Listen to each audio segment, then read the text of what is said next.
বাংলাদেশে আজকে হয়ে গেল।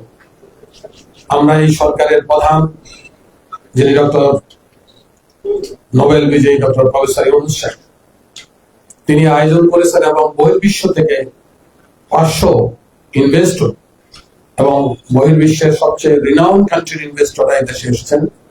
আগ্রহ উদ্দীপনার সাথে তারা 2 দিন এখানে থেকেছেন এবং বিভিন্ন ব্যবসায়ী সম্প্রদায়ের সাথে তারা যোগাযোগ করেছেন, অনেকে আশ্বস্ত করেছেন যে আমরা যদি উপযুক্ত পরিবেশ পাই তাহলে এখানে আমরা ইনভেস্ট করব।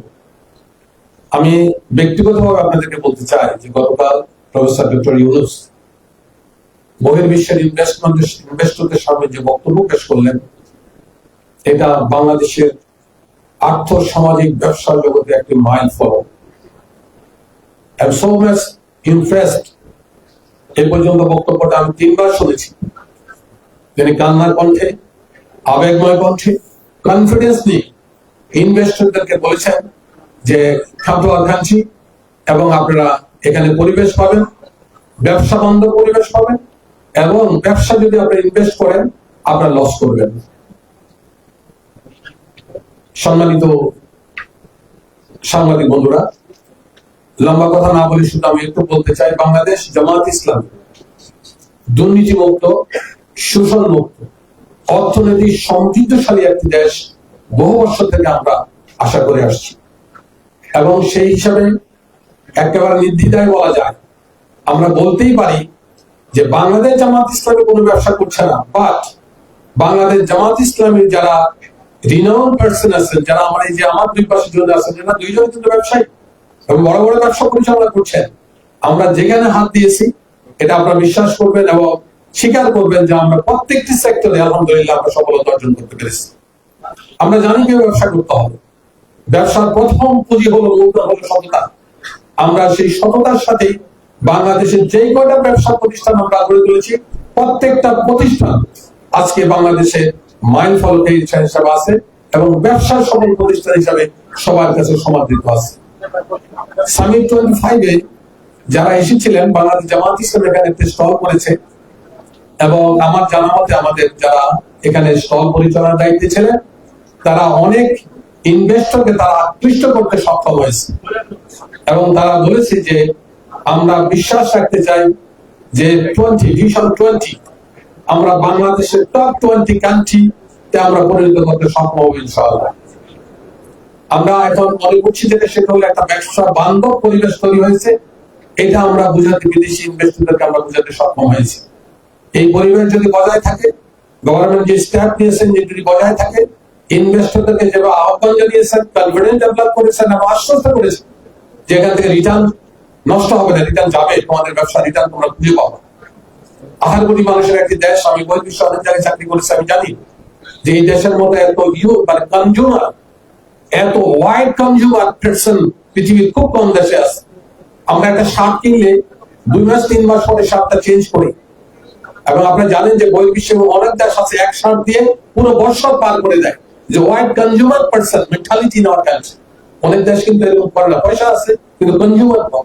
সুতরাং এরকম একটি দেশে আমার বিশ্বাস ইনশাআল্লাহ আমরা বাংলাদেশ জামায়াত ইসলামী আমরা যে পলিসি আমরা অ্যাডপ্ট করেছি ব্যবসার ক্ষেত্রে, আমরা এটাকে টপ 20 ইনশাআল্লাহ বাংলাদেশকে আমরা টপ 20-তে পৌঁছাতে পারবো, একটা ব্যবসায়িক বান্ধব পরিবেশ তৈরি করতে পারবো এবং সর্বোপরি আমরা যদি আমাদের যে প্রযুক্তি নির্ভর যেটা আজকে সারা ওয়ার্ল্ড আমরা প্রযুক্তি নিয়ে কাজ করার আমাদের পরিকল্পনা আমাদের শুরু হয়েছে।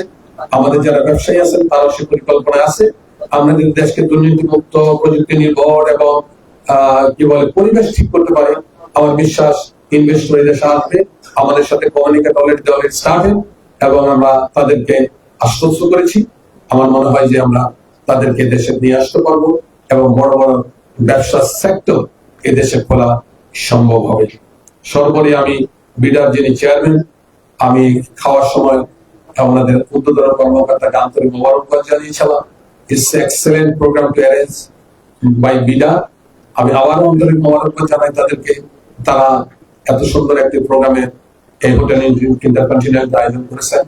আর আন্তরিক মোবারকবাদ জানাই আপনাদেরকে, আপনারা একমাত্র মাধ্যম যে মাধ্যম সারা দুনিয়া বাংলাদেশকে রিপ্রেজেন্ট করে। সত্যিকার অর্থে বাংলাদেশের মানুষ আশ্বস্ত হয়েছে। আমি একজন সোশ্যাল লিডার, আমি আজকে বেশ কয়েকটা স্কুল পরিদর্শন করেছি পরীক্ষা হলের কাছাকাছি, এবং সবাই আশ্বস্ত করেছে যে দেশে হয়তো সুন্দর একটি পরিবেশ ইনশাআল্লাহ তৈরি হবে। আমরা আমাদের লক্ষ্যমাত্রার দিকে আমরা বুঝতে পারবো। বিএনপি এখানে পার্টিসিপেট করেছে, এনসিপি এখানে পার্টিসিপেট করেছে, তাদেরকে আন্তরিক মোবারকবাদ ধন্যবাদ জানাই। কালেকটিভলি যদি আমরা দেশকে ভালোবাসি, দেশকে একটা উচ্চ মাত্রায় আমরা নিতে চাই, তাহলে ইন্ডিভিজুয়াল কোন দলের পক্ষে, ইন্ডিভিজুয়াল কোন ব্যক্তির পক্ষে ইটস নট পসিবল। কালেকটিভলি দেশের সাথে আমাদেরকে আগে যেতে হবে, এই আশাবাদ আমরা করছি। আমি আপনাদেরকে আবারও ধন্যবাদ জানিয়ে আমার সংক্ষিপ্ত কথা কিছুটা তো একটু বুঝতেই পারছেন, কিছুটা হেল্প হইতেই পারে আপনাদের সামনে কথা বলা, তো ইটস ভেরি ডিফিকাল্ট। তারপরেও যা বললাম ইটস গুড থিংস, এটা আপনারা রিসিভ করবেন। যদি কিছু ভুল হয় এটাকে আপনি ইরেজ করে দিবেন। Thank you very much. Thank you. আমাদের মাসুদ বিষয় বলে প্রশ্ন জবাব দিবেন। একটা প্রশ্ন করতেছি, সেটা হচ্ছে একটা সম্মেলনের মধ্য দিয়ে বিদেশি বিনিয়োগ হয়ে যাবে এমনটা ভাবার কোনো কারণ নাই। বিদেশি বিনিয়োগকারীরা যেটা চায় নীতির ধারাবাহিকতা চায়, রাজনৈতিক স্থিতিশীলতা চায়। আমরা বাংলাদেশের 50 বছরের ইতিহাস থেকে আমাদের রাজনৈতিক স্থিতিশীল ছিল না। তো সেইখান থেকে একটা পলিটিক্যাল পার্টি হিসেবে আপনারা কি কমিটমেন্ট করেছেন রাজনীতি স্থিতিশীল রাখার ক্ষেত্রে? Thank you very much. আমরা বাংলাদেশ জামাত ইসলামী অলওয়েজ দেশে একটা স্থিতিশীল পরিবেশ আশা করি। স্বাধীনতার 24-এর স্বাধীনতার পরে আপনারা লক্ষ্য করেছেন যে আমরা শহীদদেরকে রিহেবিলিট করা, নট রিহেবিলিট, তাদেরকে সম্মান জানানো, পঙ্গুদেরকে সহযোগিতা করা, বন্যায় সহযোগিতা করা, সার্বিকভাবে বাংলাদেশ জামাত ইসলামী একটা পলিটিক্যাল পরিবেশ এইভাবে তৈরি করতে চায় যাতে করে স্থিতি অবস্থা তৈরি হয় এবং বাংলাদেশ একটি টেকসই রাষ্ট্রে পরিণত হয়। আমাদের যতটুকু প্রয়োজন আছে, যতটুকু আমাদের অ্যাবিলিটি আছে, ধ্যানজ আছে, আমরা ওইটাকে ইনশাল্লাহ কাজে লাগানোর চেষ্টা করব। সর্বোপরি আপনার প্রশ্নের উত্তর একটাই, ব্যবসা বন্ধ পরিবেশ তৈরির জন্য আমাদের যা কিছু প্রয়োজন আমরা তাই করবো ইনশাল্লাহ।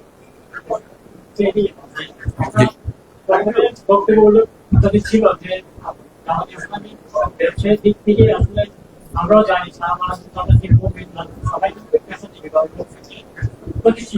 সেক্ষেত্রে আপনাদের সংগঠনভাবে আপনার ব্যবসায় কোনো সন্দেহ নাই যে আপনার যুব সমাজকে যদি বেকারত্ব দূর করতে চান, ওই জন্য দলের যে দুশো লোক আছে আমাদের আপনাদের যদি একটু ভিত্তি করা থাকে বা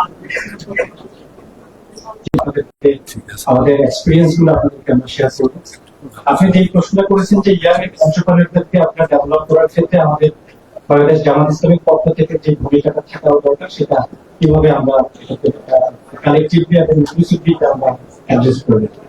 এট দ্য সেম টাইম এই সেম কোশ্চেনে আপনি আমাদের ইনভেস্টররা, বিশেষ করে ফরেন ইনভেস্টররা আমাদেরকে জানিয়েছেন যে তারা অতীতে বিভিন্ন ধরনের এই ইয়াং অন্টারপ্রেনারদেরকে তারা প্রশিক্ষণ এবং বিভিন্ন ধরনের তারা প্রফেশনালি তাদেরকে ট্রেন আপ করার ক্ষেত্রে বিভিন্ন ধরনের বাধার সম্মুখীন হয়েছে। তো সেই জায়গা থেকে আমরা আমাদের জায়গা থেকে আমরা যেহেতু সংগঠনের পক্ষ থেকে কোনো বিজনেসকে আমরা এন্ডোর্স করি না, আমরা আমাদের টোটাল বাংলাদেশের ইয়াং এন্টারপ্রেনার যারাই আছেন এবং বাংলাদেশের যত ইয়াংরা আসছেন, আপকামিং যারা আছেন, সবাইকে কিভাবে আমাদের শিক্ষা কার্যক্রমের মাধ্যমে এবং আমাদের যতগুলো ট্রেনিং সেশন আছে এবং আগামী বিজনেস চ্যালেঞ্জের যে তারা ইনক্লুসিভ তারা যে ধরনের প্রবলেম গুলো ফেস করবে, সেখানে আমাদের এখানে আইটি বলেন, সামনে আপনার এআই টেকনোলজি আছে, এখানে আমাদের বড় ধরনের আপনার ইনভেস্টমেন্ট মধ্যে এখন যেটা আছে স্টার্টআপ আছে। এই জায়গাগুলো থেকে আমাদের বাংলাদেশ জামাত ইসলামের পক্ষ থেকে আমাদের শিক্ষা কাঠামো এবং যারা এই ধরনের প্রশিক্ষণ কার্যক্রম চালাচ্ছেন, কার্যক্রম করছেন, কিভাবে এটা আমরা কোলাবোরেটলি তাদের সাথে আমরা কাজ করতে পারি সেই উদ্যোগটা অবশ্যই আমরা গ্রহণ করব। আচ্ছা, আমার একটা প্রশ্ন আছে, আপনাদের যে দেশি বিদেশি ইনভেস্টর থেকে আপনারা যে আমন্ত্রণ জানাইছেন, আপনাদের যে প্রতিষ্ঠানগুলো আছে ওইখানে শুধু জামাত ইসলামী লোক ছাড়া অন্য সাধারণ লোকদের চাকরির সুযোগ কম থাকে, এইখানে আপনারা আপনাদের বক্তব্য আমাদের লোকজন সাধারণরা পায় না, শিক্ষা প্রদান করেন। Thank you very much for your question. Okay fine. আমাদের ব্যাপারে তো এমনি অনেক মিসকোট করা হয়, অনেক মিসকোট আছে, আমরা কিন্তু জবাব দিচ্ছি না। ফর ইউর কাইন্ড ইনফরমেশন, আমি বৃহৎ একটি প্রতিষ্ঠানে এক সময় কর্মরত ছিলাম। আমাদের প্রতিষ্ঠানে সব ধরনের লোক চাকরি করে, এর জবাব আমাদের সম্মানিত আমির ডক্টর শফিকুর রহমান দিয়েছেন যে ওনার একটা হসপিটাল আছে সিলেটে, সেখানে হিন্দু, বৌদ্ধ, খ্রিস্টান, মুসলিম অল আপনার ধর্মের লোকের সেখানে চাকরি করে, সিলেট ওমেন্স এবং খুব ভালোভাবে আছে। সিলেট ওমেন্স কলেজ খুব ভালোভাবে তারা চাকরি করে, বরঞ্চ আমাদের চেয়ে তাদের ফ্যাসিলিটি কম্পারেটিভলি একটু বেশি। আমরা মনে করি যে তাদেরকে দুঃখ কষ্ট দিলে পরে তারা মনে করবে যে আমরা যেহেতু ইয়েতে আছি। সুতরাং আমরা যোগ্যতাকে মূল্য দিচ্ছি। All religion people we can accommodate in our organization, inshallah. তারা আমাদের দেশের মানুষ। Thank you very much. আমার মনে হয় আজকে আমরা যাই।